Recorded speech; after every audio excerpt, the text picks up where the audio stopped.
सही है कि भाई राम मंदिर का जो ट्रस्ट बना था तो वो ट्रस्ट के बाद राम मंदिर तो बना है, लेकिन बहुत सारे सबूत सामने आ रहे हैं कि भाई राम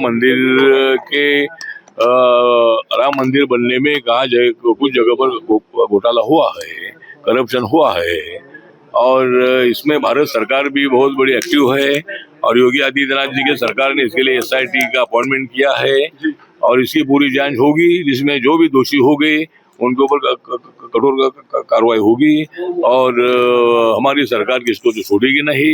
ऐसा भ्रष्टाचार होना राम मंदिर में अच्छी बात नहीं है, लेकिन ऐसा हुआ है और ये हमारे लिए निंदनीय बात है। तो इसकी पूरी जांच होगी और जिन्होंने घोटाला किया है उनको कड़ी से कड़ी सजा होगी, नहीं ठीक है, कांग्रेस पार्टी कुछ भी बोल रही होगी, लेकिन भ्रष्टाचार के विरोध में हमारी सरकार है। जो भी ड्राइवर होगा या मालिक होगा, जो भी होगा, किसको छोड़ा नहीं जाएगा। जिसका नाम उसमें आएगा उनको सजा होगी।